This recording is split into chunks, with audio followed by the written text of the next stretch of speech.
Hello, everybody. Welcome. Thank you for joining us for this Cal Week information session for society and environment students. My name is Patricia Helyer. My pronouns are she, her, and I am an academic advisor with the Rausser College of Natural Resources. I'll be serving as moderator for this session. Also assisting me with the moderation of this information session is our scheduling guru, Temple Byers. Hello, everyone. I'm Temple Byers, and I'll be helping you through your journey at Cal with all of your scheduling needs. Please do not hesitate to reach out, and I will be helping with some of the questions. Thanks. So we recognize that Berkeley sits on the territory of the Huichin, the ancestral and unceded land of the Chocheño Ohlone, the successors of the historic and sovereign Barona Band of the Alameda County. This land was and continues to be of great importance to the Ohlone people. We recognize that every member of the Berkeley community has benefited and continues to benefit from the use and occupation of this land since the institution's founding in 1868. Consistent with our values of community, inclusion, and diversity, we have a responsibility to acknowledge and make visible the relationship to Native peoples. As members of the Berkeley community, it's vitally important that we not only recognize the history of the land on which we stand, but also recognize that the Muwekma Ohlone people are alive and flourishing members of the Berkeley and broader Bay Area communities today. To start off, I'd like to discuss the outline for today's information session before introducing our panelists. As you may have noticed, you can see us, but we cannot see or hear you. If you have questions, please use the Q&A feature at the bottom of your Zoom screen, and Temple will make sure that we see them. We'll start off with 3 initial questions for our panelists. After those 3 questions, we'll begin answering questions from you. We'll also record the session and chat log and hope to post recording to our Cal Week website later this week. Lastly, at the end of our session, we'll post contact information in the chat window in case we miss a question or you come up with a question you'd like to ask after the session. So now that we've gotten all the logistics out of the way, let me once again welcome you to our Cal Week information session for the Society and Environment major. For those of you who are new admits, which I assume most of you are, congratulations on your admission to UC Berkeley. We hope that you find this session helpful and that you will join us in Cal in the fall. Today we have 4 panelists to talk about the Society and Environment major. First, we have Katie Owensby, the academic advisor for the Society and Environment major. Good evening. My name is Katie Owensby, and I use she, her pronouns. I'm the Society and Environment major advisor, and a little bit of background about me. I received my undergraduate degree in psychology in Southern California, where I'm originally from. After graduating from college, I immediately moved north to San Francisco, where I earned my master's degree in counseling psychology. I have experience as a high school guidance counselor, working with students in the transfer center at community college, and now as an advisor at Rausser College. I've done a few other things in my lifetime as well besides advising. I have a background administering service learning programs and community engagement events for nonprofit organizations. I've owned my own business and most recently was on campus in the Cal Alumni Association as the data and reporting manager. I'm married. I have 2 children, Addison, who's a sophomore in high school, and Hennessy, who is a 6th grader. We have a house full of animals, and when I have free time, I enjoy watching my kids' swim meets and water polo games, decorating fancy cakes, hiking with our dogs, and volunteering in the community with my family. I'm really happy you're all with us today, and I look forward to getting to know each and every one of you. Thank you. Next, we have our 3 peer advising leaders, Harutsun, Justin, and Natasha. Pals, please share your name, pronouns, major and minor, if any, and any student organizations or special programs you've been a part of at Cal. Hey everybody, I'm Harutsun. Feel free to call me Henry. My pronouns are he, him, his. I'm a society and environment major pursuing a simultaneous degree with urban studies. I'm an active member of the UC Berkeley Armenian Students Association. I used to be very involved with the Middle Eastern North African Recruitment Retention Center. And I'm also a TAP alumni scholar. So I work a lot with Alumni House and alumni engagement. Some fun things about me, just like Justin and Tasha, I'm a PAL, a peer advisor with Rausser College. I'm also an EOP student. And I'm part of the Arzagank Armenian folk choir on campus. I'll pass it over to Justin. Yeah, thanks, Harutsun. Hi, everyone. My name is Justin. I use the he, him, his pronouns, and my majors are, I'm pursuing a simultaneous degree, so that's 2 majors in different colleges. The first being Society and Environment, which you're all here for, but I'm also a business administration student. So that being said, I'm involved in a number of different academic spaces on campus. Outside of academics in the classroom, I'm an ROTC student, so that's with the Air Force branch. That's a big part of my weekly schedule. But I'm also an EOP STEM mentor, so I work with the EOP community, specifically supporting undergraduates as a peer advisor in that capacity, but more formally also peer advisor within Rausser College. And like culturally wise, I'm involved with the Mixed at Berkeley group. So as a Thai American, that's a space that I've really found community and a sense of belonging. And it's really connected me to interesting resources like language courses here at Berkeley, which I never thought I would have the chance to do, but put yourself in a pandemic, you find some extra time and you take on a language. And so that's led to some opportunities that I'm really thankful for, including the opportunity to hopefully, fingers crossed, study abroad next year. And with that, I'll pass it on to Natasha. Thanks, Justin. Hi, everyone. I'm Natasha. I use she, her, hers pronouns. And like my fellow peer advisors, I'm also a society and environment major.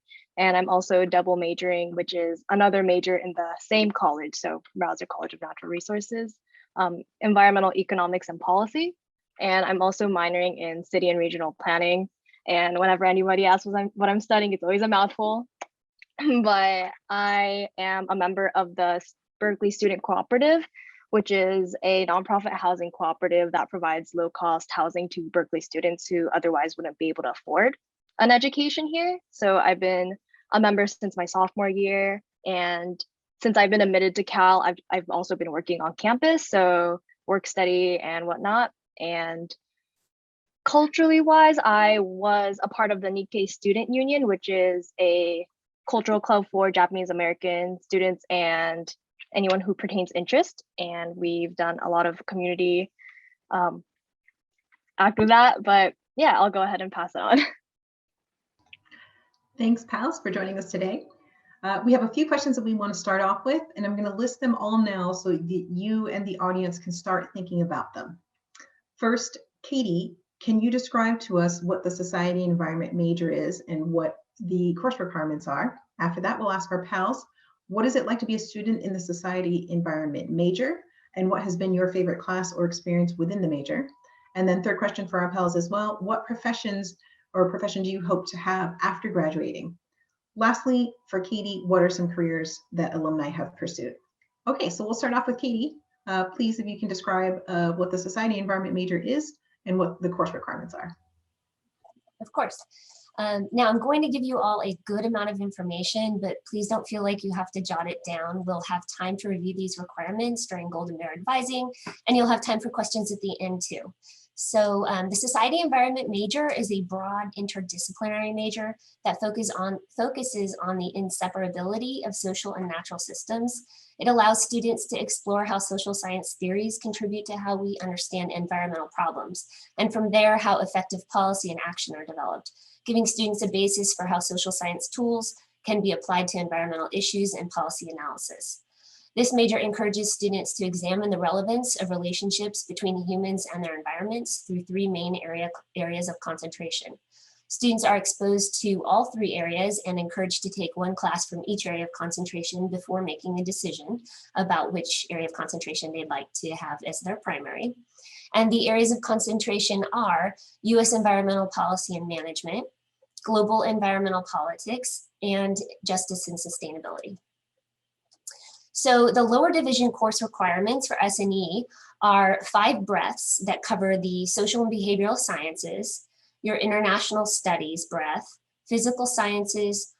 There's another breadth that is the arts and lit, historical studies, and philosophy and values breadth. There are 3 separate breadths in L&S for that, but we combine them. So you could in this major take one class from either of those focuses and it will satisfy that requirement. Next we have, let's see, where did I leave off? And the biological science breadth.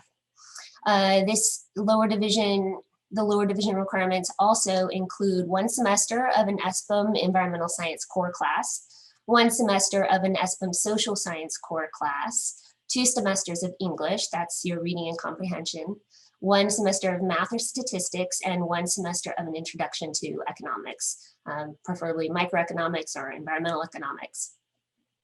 So many of you who are coming in as transfer students have met the majority of these lower division requirements already. So you'll be starting with upper division coursework when you get to Cal, or we'll work out some arrangement for you to fulfill some of the other breadths that maybe you still need to. During the third and fourth year, S&E students take 7 upper division courses from each of the 3 areas of concentration, of which 4 must align with their own primary area of concentration. 3 of these courses must be taken from the list of S&E core course lists, and the student is encouraged to explore classes from the approved elective list as well.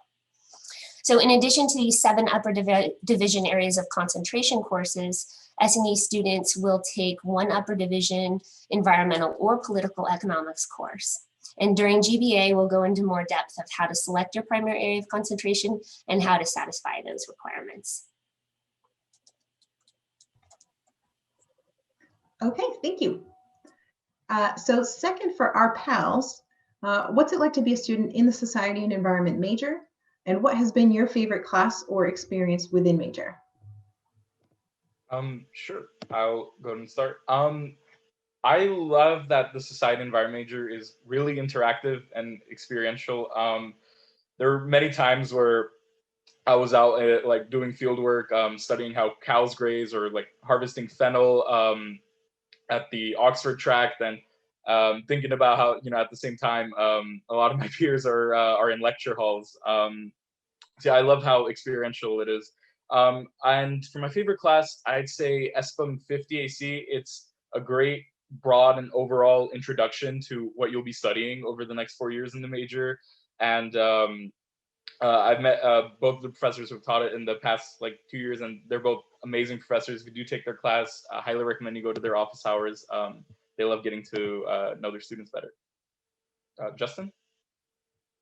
Yeah, and while it's fresh in people's minds, I want to second SPM 50AC because I think it's a great introduction course that can really expose you to a wide range of just classes or topics really that focus on what the major is all about. That said, if you don't take it, there's plenty of other great courses out there.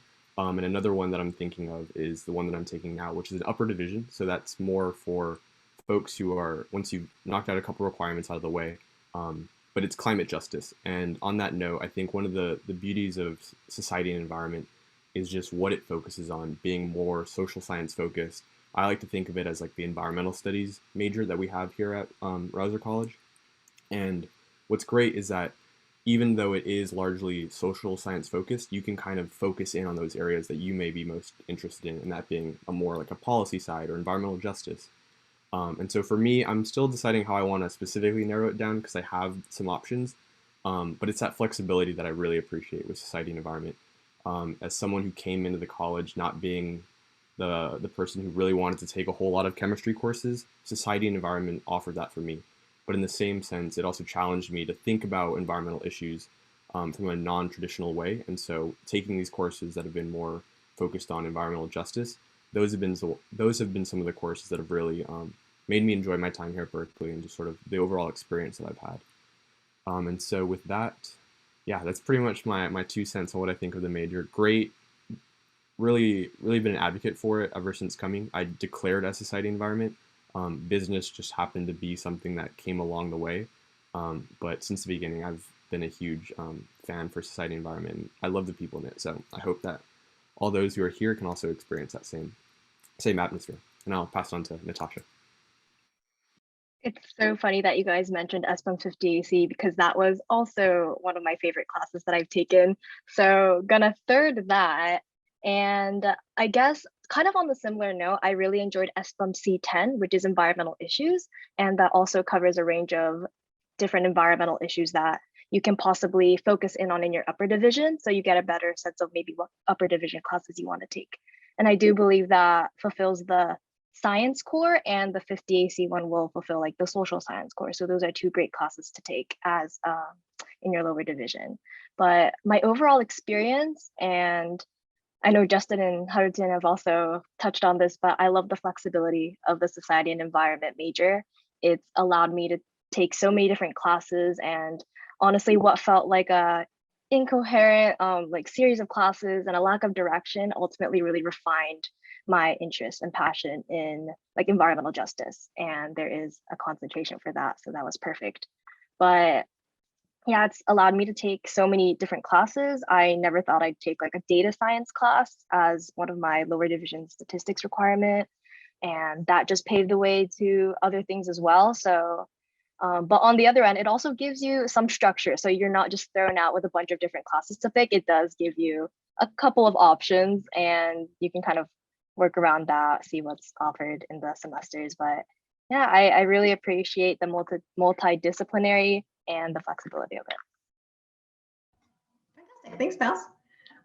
Third question for Pals. What profession do you hope to have after graduating? Yeah, I'm a senior right now, so I'm about to graduate in a few weeks. And I'm looking into environmental consulting right now, more specifically the process of getting the licenses to work with asbestos or other suspect or like hazardous materials. Also, I recently applied to a more traditional corporate environmental consulting firm. And in the past, society environment experience has helped me get an internship in ag tech, agriculture technology in San Francisco. So there are a lot of career options that society environment can open up for you. It's really broad. Yeah, so I want to preface with that my post-undergraduate career goals are unconventional, but I think that's the beauty of just what Berkeley offers in the classroom, the major, wherever you find yourself sort of narrowing down where your community is. But I want to be a pilot, so that's not really pertaining directly to my major, but that's in line with ROTC. And I think that's a theme that you may find more evident in other folks, is that people kind of get involved into their own sort of niches, and it's not determined by your major. So I know coming in, there's a general view of like, okay, what can I do with this major? Society and environment. It's more focused on social sciences. There's not these like hard skills that people talk about all the time. But I would say that it's amazing what the school can do for you as far as opening doors and opportunities that you've never before thought of. As an example, I'm a big national parks person. I'm a big fan of the parks. At Berkeley, because of not necessarily the major, but being in the Rausser College space, I was able to get in touch with Jonathan Jarvis, who is the former National Park Director under Obama, because he works at Berkeley. And so it's those kinds of connections and relationships that I made by engaging with resources, like the peer advisors, just the resource centers that we have here, that allowed me to make that connection and think, okay, maybe after my pilot career, when I'm in the federal government space, maybe I can look at the National Park Service and see what opportunities and career paths lie there for me. So really, it's up to folks on how they want to decide what they want to do in the future. But you have a pretty generous like open door that is created because of the major and the whole college atmosphere. Yeah, so I'm also a senior. However, I decided to take an extra semester to hopefully study abroad, COVID contingent, to Japan. And this isn't very society and environment related, but it's more for cultural immersion and to improve my language fluency. So there's a lot of room to do something outside of like society and environment. It ties them together at the very end. But career-wise, I actually began my research experience through the the SPUR, so the student program for sponsored projects for undergraduate research, excuse me. So I am doing a project under a faculty, another graduate student, and we're examining climate change data and municipal planning. So we examine local hazard mitigation plans and whatnot. So I've been really interested in what cities are doing to address climate change. And that's kind of where the intersection with environmental justice and urban planning kind of plays into like my career interests. So looking at it from a social equity lens as well. So that's kind of where I hope to be going in the next couple of years. Very good. Thanks, Pals. So for Katie, what are some careers that alumni have pursued? Sure. Well, because the society and environment major is so broad, many students engage in a variety of fields after graduation, and depending on the skills they've developed and experiences they've taken advantage of while at Berkeley, these are just different. Many students come out of the major looking to pursue graduate degrees in agriculture or environmental science, law, environmental justice, sustainability, business, even journalism. So it really is, there's just endless opportunities like our pals already mentioned. Some students are really excited to just get to work, and we've had students go into environmental education and teaching, while other students have found positions at government agencies or nonprofits related to sustainable business practices and social justice issues. So as you can see, there's a lot of possibilities for continuing education and job options after graduation, but the things you do to prepare yourself for these opportunities while you're at Cal are important too. And I believe our pals have more to add about that, but I'd encourage you to connect with the Career Center when you get here, create a Handshake account. Handshake will give you access to thousands of jobs and internship opportunities. It'll give you notifications about Career Center events, such as a recent event that we had, virtual environmental and sustainability career and internship fair. That was just last March, and just access to career counselors as well. So there's a lot of opportunity here. You just sometimes have to seek it out.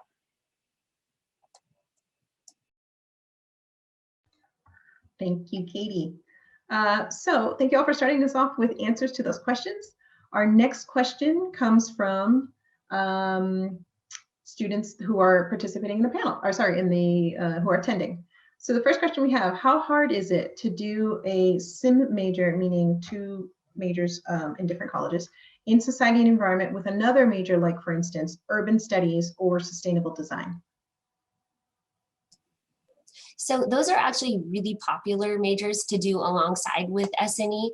S&E students have, because it's so broad and it is a very manageable requirement size, I guess, of major, it's really doable to do another degree with this one. And still to have time to possibly add a minor too. So it's highly sought after as a double major or a simultaneous degree, but those 2 that you asked about specifically are a couple of the popular ones. Yeah, I'm currently Society Environment and Sim degree Urban Studies. For me, I'd say the hard part was getting just the paperwork and the bureaucracy together to have the 2 colleges communicate with each other. But actually taking the classes and being a sim degree student, it's as Katie mentioned, it's very doable. Yeah, and as someone also kind of in that position where I've done the paperwork and all that needs to be done for a sim degree, I would say that for me it's been rewarding because I know that my goals aligned with that other additional major. That said, I think it's important to recognize that it's not the standard that everyone double majors or sim degrees with society and environment. If you want to pursue what you're passionate about, and that involves like doing research that's specifically focused to society and environment, I think that's a wonderful avenue to go through. There's so many opportunities in that space. It's just a matter of how you manage your time, because you can only do so many things in a given week. We all have the same seven days a week, 24 hours. So you don't have to necessarily have that be framed as like a formal second academic plan. Natasha mentioned it, but SPUR, that's a great starting point. There's a whole bunch. If folks are interested, yeah, feel free to ask more relevant questions in that space. But again, there's so many options. It's just a matter of what you're interested in and what the school kind of can do for that. Good, thanks. So next question, Sarah asks, I'm hoping to major in political science and minor in society and environment. How do the class requirements differ for the minor? So I'm just going to preempt and say we may not specifically know the minor requirements, but I'll let everybody else answer. Well, there actually isn't a society and environment minor, so that's not possible. But poli-sci and S&E are, you know, 2 awesome degrees that pair together as well. So that's an option, like we mentioned. And I want to say too, just to echo what Justin said. Totally. I just want to repeat, yes, you do not have to feel like you have to do a double major or a simultaneous degree because it has so much flexibility. That isn't required. It isn't even an expectation. Many students don't go that route. So that's all I want to say. One comment, because there was like a specific ask on the minor. There are other minors in the college. One that may be of interest looking into is CRS, which is an acronym for Conservation and Resource Studies. So if you are looking for a specific minor, that's another option. There's a summer sustainability minor. So if a minor is what you're really looking for, there are other options. But again, just repeating like the whole double major thing, it's not an expectation.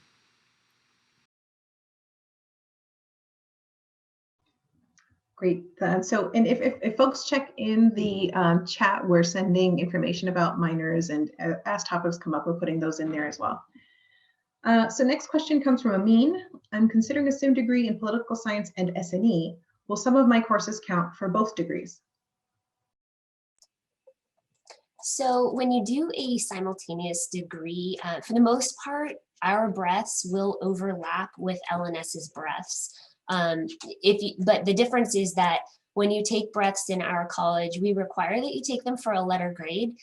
So if you are planning to do a simultaneous degree like that, it's always best to just check those requirements as very specific little things like that to make sure that you're not taking a grade or a class in LNS for a pass, no pass grade that you think you can also use to overlap with a requirement in our college, because it doesn't always work out like that.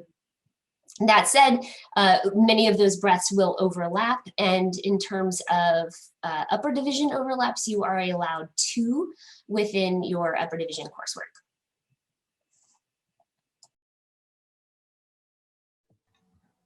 Fantastic. A quick note on that. When I mentioned that the bureaucracy, the paperwork was a bit tough, but don't be daunted by it, because advisors and peer advisors are always there to support you. And when I did it, it only lasted like a week or 2. So don't be daunted by it. Even that is very manageable. Well, and these days everything is electronic, so it's a little bit easier. You don't have to run around campus and get signatures, but some of this we might keep.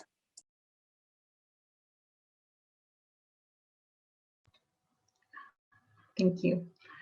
Next question. I am an incoming freshman and am currently in the College of Letters and Science, but hope to transfer into the Society Environment major. What are the first steps I need to take to transfer into the college? Yes. So first steps you need to take would be to, well, first I'd like to talk to you, because you absolutely can. One of the things you need to be cautious of is that you need to maintain a 3.0 GPA. You need to stay within the College of Letters and Science for the first semester. I believe that's right, isn't it, Patricia? They must stay within the college for a first semester. Right. You have to stay in your college because you have to establish a Berkeley GPA. Okay, and then the next thing we would talk about is, well, we would have an in-person meeting or a Zoom meeting, and we would talk about the requirements so that you make sure that you understand what they are. And then we would look to see how close you are to declaring. That means that we would want you to have your SBIM social science core out of the way, your SBIM environmental science core out of the way, your math or stats, your lower division econ, all for a letter grade, and then a couple of your breaths as well. But what we would do is a progress check to see how close you are to that. But I would also recommend that maybe you prioritize the classes that you know you're going to need if you want to get into our college sooner than later. One of the things I just want to add to that is, as someone who was like looking into applying to a whole nother degree program that required like prereqs and all that stuff, it really helps to just be proactive. So get ahead, looking at whatever available materials are on the website. Rausser does a great job of listing them out as files. Take a look at the snapshot, really understand kind of what you're setting yourself up for if you do have these plans to kind of perhaps transfer over or take on another degree. I realize that can be kind of asking a lot up front, but it will pay dividends in the future. And as someone who has changed his academic plan perhaps like, goodness, like near a dozen times, every time it's been a learning process for me, and it's helped me just know that what I'm doing is what I wanted to do from the start. That way you're not taking those requirements that you may have realized, oh, I could have tested out with an AP credit. So I think the initial investment will pay off in the long run. That is your time at Berkeley.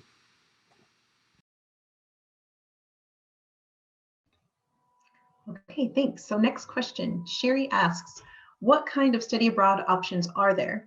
Are they focused on environment society? And is it common to study abroad with this major? It's absolutely common to study abroad with this major, and there are so many options for classes that you can take abroad as well.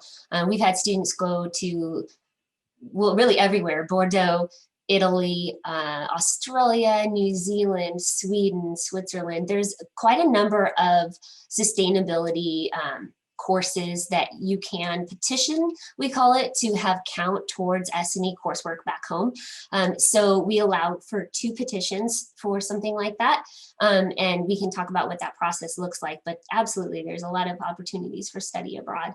And a new study abroad database that I don't know if it's actually set up yet for this major, but I think it's getting really close. And maybe Patricia can tell us a little bit more about that because that's her project. Yeah, so we currently have all of the bioscience information up on our database, but we will by the end, certainly by the time society and environment students are starting in fall 21, we will have it updated to include pre-articulated coursework for your society and environment major, meaning you'll be able to look at the database, choose society and environment, and then a list of classes that already count as satisfying major requirements will be listed. So you'll know just by looking at the database. For example, the Maria program in French Polynesia counts as one concentration or whatever, a course for your major. So that will be ready by fall 21 when you all start. And I would just like to emphasize, go and speak to your advisor, both the academic and the peer advisors. They're great resources. And like Justin said earlier, it's great to know what you can have already taken in advance. For instance, I wish I knew that the international breadth can be fulfilled with a class any class you take abroad. So, I mean, I fulfilled it already, and because I decided to study abroad later in the game, but it's okay to also not know what you want to do right off the bat. Like it's your life path, things change. I would say like every class you take is about valuable experience because you might learn that you don't like it, so you don't want to pursue it later on, or you might find that this is totally something right up your alley and you want to continue down that path. So yeah, continue exploring, and I think study abroad is gonna be a great fit for the society and environment program. Yeah, with study abroad, I would also just recommend do your exploring earlier rather than later. I wanted to do study abroad, but then when I started looking into it, I had some passport issues, and just because it was so late in my college career, I wasn't able to do it. So start exploring sooner rather than later. You don't know what happened. And if I could provide like explicit resources for folks maybe just coming in, looking at the Study Abroad Center or the space, it's Berkeley Study Abroad. There's an entire staff and just physical space on campus in the fall that hopefully will be open. But starting there is a good point of contact for all things study abroad, just in general. You never know what you can do. For me, I'm learning another language through the programs that I've had, and that's not related to society and environment. So while this is obviously focused on the major, there are those other opportunities that exist by just kind of like seeing what's out there. And I think one that's specifically relevant to like the sustainability scene, I was going to do this last summer, but it was a themed program on sustainability, and it took place in Singapore. So I'm oversimplifying here, but essentially what I would have done for that summer is do marine research on a tropical island off the coast of Malaysia. So, and learning Chinese because the setting there. So it's those kind of opportunities that exist in study abroad. We really got to like look for them because while there are like wonderful databases, it's really just taking that first step, like reaching out to a peer advisor, reaching out to schedule or attend an info session. And then from there, you can really just like open up new opportunities for yourself. Also, I'd quickly like to add, don't limit yourself to the stereotypical study abroad has to be abroad. I've come across a lot of study abroad programs in S&E that were like in the national parks or in, here in the States, which is, yeah, there are a lot of interesting opportunities to look into. Okay, thanks, folks. Next question. Could anyone speak more about how students make an impact in issues of environmental justice outside of the classroom, whether that's while students are in school or after they graduate?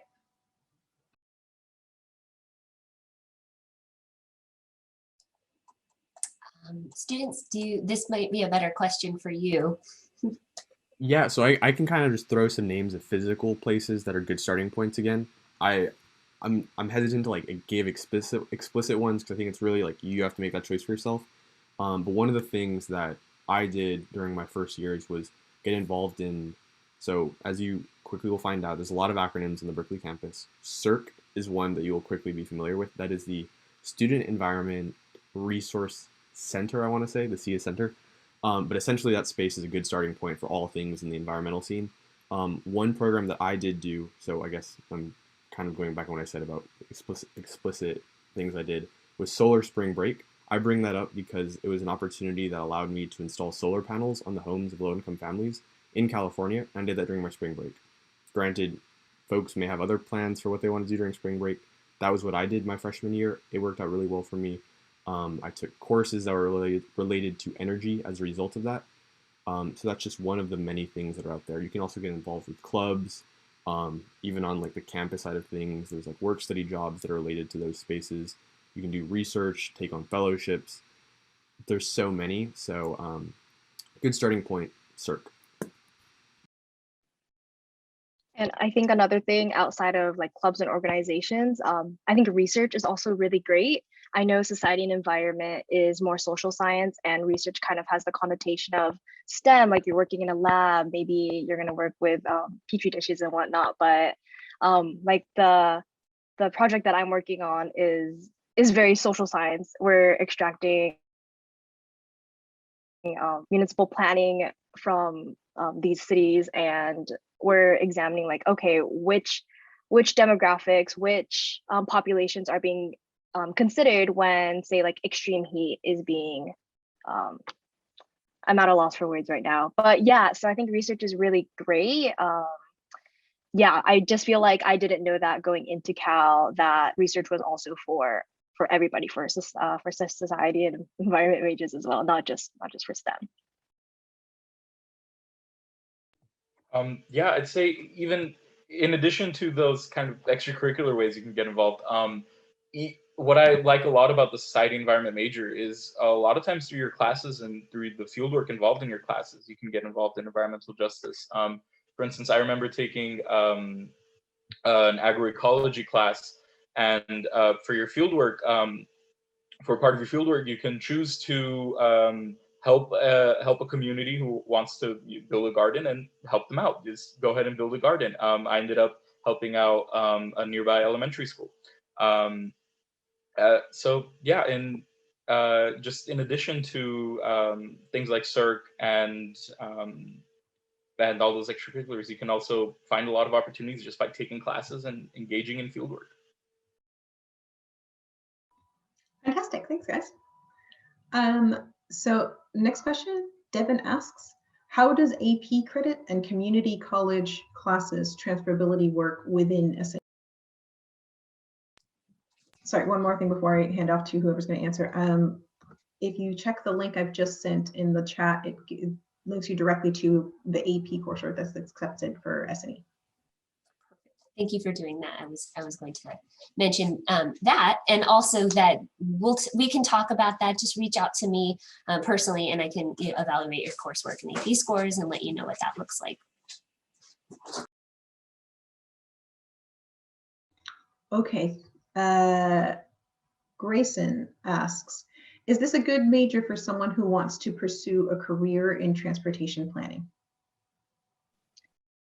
Wow, I'm so glad you asked that, because I'm honestly, that's like what gets me up in the morning. That's also partly why I decided to pursue a minor in city planning. First, there's a class that I want to recommend. It's in the city planning department. It's City Planning 114. It's Introduction to Urban and Regional Transportation Planning. And I would say maybe urban studies might be more up your alley, but again, it is very compatible with the society and environment major. And there's also the minor like I'm pursuing, but yeah, quick. Yeah, definitely. I'd like to second that recommendation for city planning 114. Yes, 114. And also consider also looking into environmental design for C. It's not focused on transportation planning every semester, but just go onto the CED website and it'll tell you what the topics are for each semester. And many semesters they do transportation planning. When I took it, it was taught by the transportation planner in San Jose's Jordan Station. So it was very fun to get to have a professional as a professor. And one of the things that I can like directly recommend from my own personal experience is if you have that career interest, just recognize you have some time before then. So maybe take a course first in urban studies or whatever it is your interest. This can be for anyone's interest. for me, I took a range of different classes. I think the names have changed, but like freshman seminars essentially, which are these like 1 unit, very much so low stake environments, which are just like exploration courses to really allow you to discover what's out there. Because I think there's your more standard jobs that we're more so familiar with, like your lawyers, your doctors, your engineers, but there's so many more niche career fields out there, and I've only really learned about that by putting myself out there. And one way to do that academically is taking those smaller, less rigorous unit courses to really enjoy your education beyond just the dense curriculum that is sort of what's expected for majors. Yes, thank you, Justin, for mentioning the freshman seminars. That's a great point. Another quick point that hopefully is clear with the name, but it's only first year like freshman students that are there, which is I think underrated, just in the sense that I did take a class that was a freshman seminar, and it was focused on the title was Marine Ecosystems in Peril. So very like just niche, talking about marine studies and just the effects of climate change and whatnot. So the topic was of interest to me, but it was just a very like, I think only like 12 people class. And so I'm still in touch with some of those people to this day. Many in fact were friends that I just said like, hey, let's all take this course together. And it worked out, like it was great. So I encourage folks to look into that. And it is, again, specifically for those first year students. So use that to your advantage, because the next year, I think there are sophomore seminars, but those opportunities are obviously limited to the years that you're in.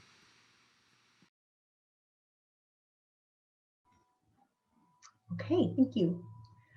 Grayson also asks, I've heard that the College for Natural Resources is more collaborative and community-oriented than other colleges at Berkeley. How is student life among the society and environment major?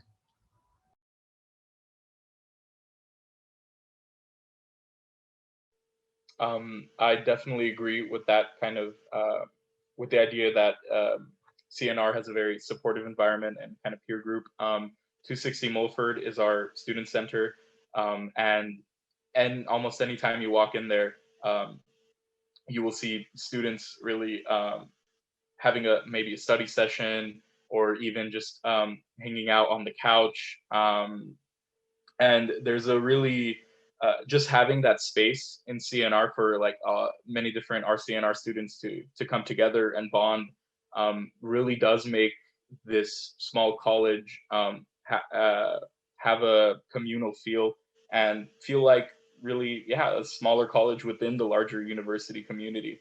So yeah, that's one thing I am looking forward to once the campus opens back up, 260 Mulford. And I want to emphasize, especially at the college level, I do think it is very supportive. Not only do you have the advisors, which are here and have set up this event, you have the peer advisors like we've previously mentioned. And that's not to say that those resources don't exist at other colleges as well. So you will have those support networks if you do decide to take on a double major, sim degree, or maybe you're starting in letters and science, for just the example. But what I've found as just an experience is that because it is a smaller setting, it allows for more intimate interactions. Connections can be built where they know you on a name-to-name basis. It's not just like another statistic on a spreadsheet. And I've really appreciated that, because it's allowed me to ask those more intimate, like personal questions about, okay, what can I do this semester? What opportunities exist? And having advisors really tailor their knowledge to me as an individual. And I think that can only occur in these smaller settings, which are created by just the nature of the college and the majors we have here. But on that same note, the peers you also meet, like-minded peers who have similar interests. I mentioned this when I was like kind of talking about the major, but sort of, I don't know if I can, it's a bit of an exaggeration at this point because I've been here for so long, but I don't think I've really found a society environment person that I haven't vibed with. And I say that like lightly in the sense that like everyone is very much so like environment focused. We have similar interests, and it's just always a good experience, like just talking with them about anything. It could be the outdoors. It could be like just like shared opinions about like recycling or anything like that for that nature. So I really encourage folks who are interested in this space to continue pursuing it. I think it's a unique thing that really only Rausser College can offer. And so I just want to emphasize that. I would say, oh, sorry. Yeah, I would say this community is so supportive. And I guess just adding on to what the other peer advisors have already said, but you start seeing familiar faces in especially your upper division classes. And I think that's always fun too. It's like, oh, hey, didn't you take this class like in this semester? It's like, oh yeah, like we were both in the same class. And then you kind of build off of that too. Okay, I think we are running right up against the end of our time here. So thank you to Katie and our pals for answering our questions today. If you have any further questions, our contact information is in the chat. Temple just posted them. We hope that we will see you in fall at Rausser College. Take care and have a great night. Go Bears. Go Bears.